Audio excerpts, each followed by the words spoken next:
I'm Dr. Nancy, and I'm here today with Dr. Yip to talk about a very interesting topic today, brain mapping. So she's going to let us know what that is. But first, I want her to introduce herself to you. So welcome, Dr. Yip. You want to tell everybody a little bit about your background? Thank you for having me. I graduated with PhD from University of Newcastle, Australia. Thereafter, I've joined Eli Lilly and Company and did research in neuropharmacology. So worked on Cymbalta in a team. And after that, I went to Boston University and still working as a researcher looking at the brain. And I've went from animal models, that means rat brain, into human postmortem.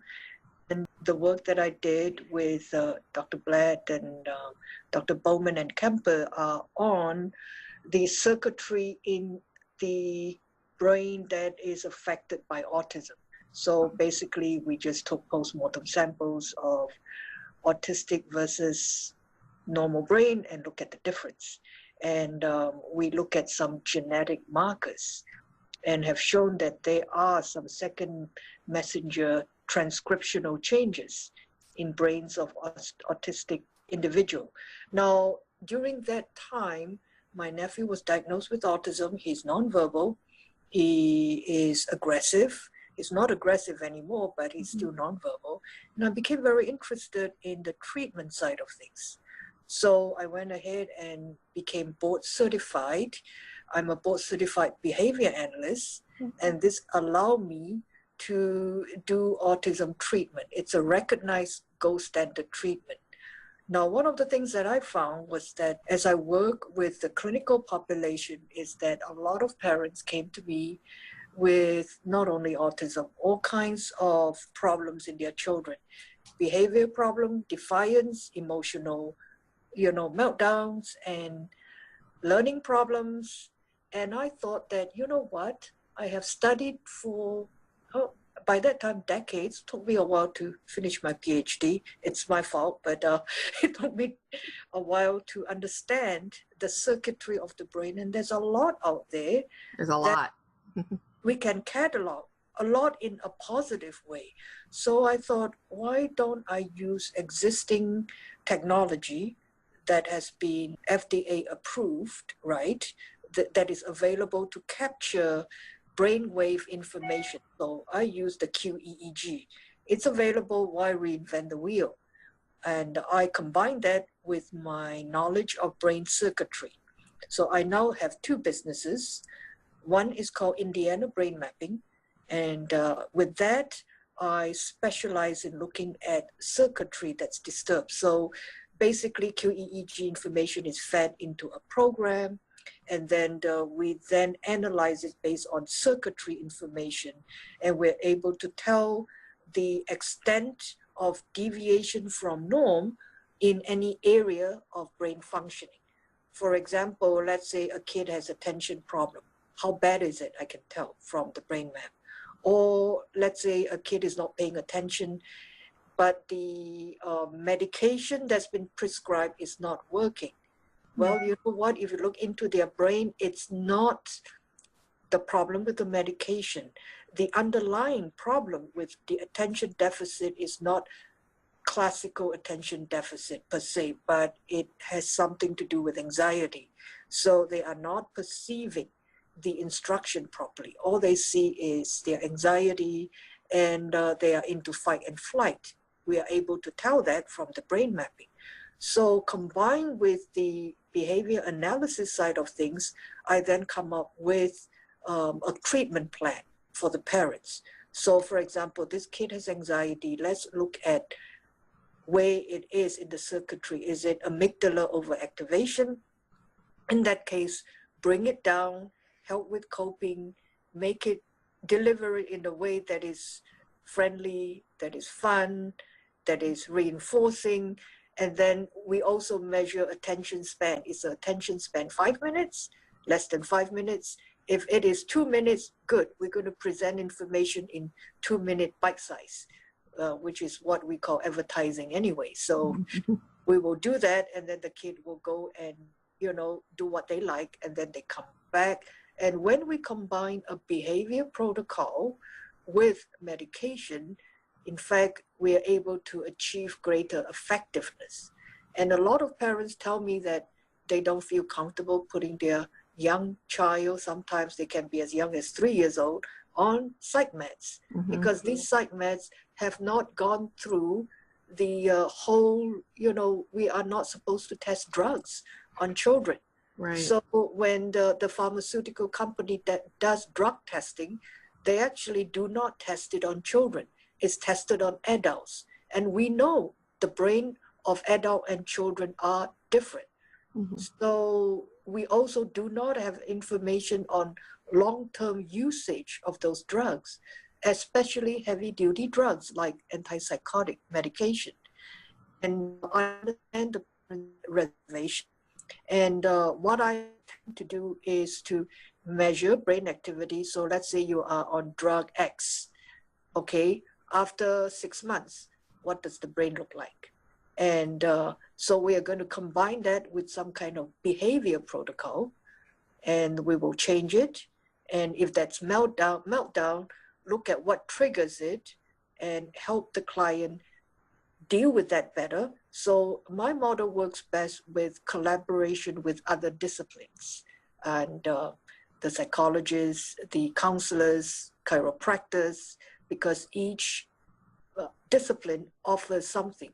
At the end of the day, it all comes back to the organ of the brain, because we do all our thinking and personality development through the brain. So the end point is that piece of flesh, which is 3 pounds in the body. And it's a very important piece of flesh, because you lose it, it can grow back to some extent, but it's very well, balance. So we really need to take care of it. That's my message to everybody. So we need to understand how it impacts the brain. And I would like to propose a rational way of, because I come from neuropharmacology, which means drugs, right? Psych meds. Yeah. And I am not against psych meds. I am for using psych meds in a rational way and measuring the impact on the brain. That's it in the bottom line. And currently I'm developing an app to allow me to collaborate better with other disciplines. So the app will be whatever, since I'm a scientist, I like data. And so I would like the parents to collect data on their phone to make it really easy for them. It will be analyzed automatically for them via a website. So other professionals who work with them can then key in what they have done. That way, we can rationally look at the effects of all these intervention on their growth. So I hope this is not too complicated, but No. that's what I do in a nutshell. In other words, to make it simple, I am a data-driven person.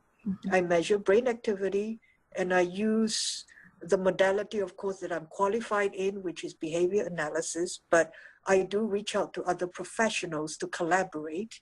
And then I hope that these collaboration, right, will have good impact on brain, on development, which we can really measure those outcomes.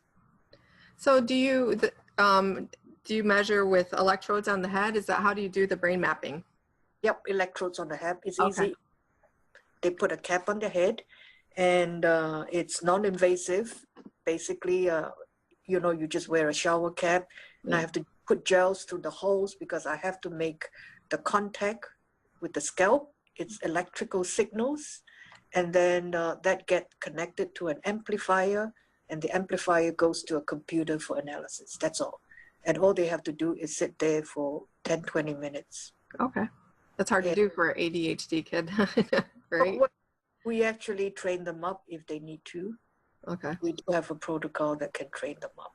Okay. So since you've been doing brain mapping, have you seen a pattern of part of the brain that's getting affected the most? Yes. So most of the clients that come to see me have autism, Mm-hmm. And the pattern that I see most is the social integration area, parietal lobe, Okay. the higher integration centers, and they tend to be hit when with, when wiring is Okay. obstructed. So you can see it as difficulty adjusting to life. People tell them to do something, they tend to rebel or freeze, Yeah. retreat. And so just like getting out the door, mom and dad says, put your shoe on, and there's a battle and that kind of thing. Those are the social integration center. Another center that I see that's quite common, it's called the default mode, and that governs the ability to assess social reality appropriately. So Mm-hmm. you can see that is they are not able to tell the difference between authority. Everybody is on the same level. Sometimes not able to tell the difference between strangers and really good friends that you hug and you sit on their laps, and that's a Okay. problem. That's why there's that some of the autistic kids or kids on the spectrum have space issues with people. Like, Yeah, right. personal space. Mm-hmm. Personal space, social cues, and the reality perception center allow us to predict also through the software that I have. I can also predict delusion. Oh. So delusion is another level of danger that we need to, all professionals should take precaution on, because Right. delusion combined with aggression is what we see in all these shooting cases. Right. So it is possible for us to intervene before it gets to us, a level that we don't want to happen, before Right. tragedy strikes. It is possible. And that's what I'm excited about. Yeah, that you can map it out and find where the issue is. That's great, a great tool. What ages do you start with this? Well, actually, I can, as long as I can put a cap on people and they're willing to wear it for at least 10 minutes, Mm-hmm. I can measure it. I mean, I've measured infant. I Okay. can get custom cap made for the head size. So basically from infancy to 82, because our database only goes up to 82. Okay. Mhm. So would it be a benefit for a mom to maybe get their infant just brain mapped to see how development is? Or do they need to have an issue to come Well, in?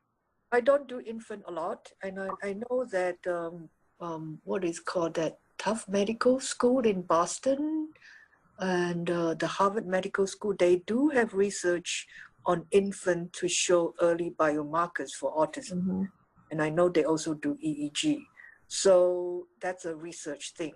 Okay. I tend not to look at infant, and because actually there's something I would like to show you guys, and which is another topic that I feel like is important. Is also research from the Harvard University Child Development Research Center.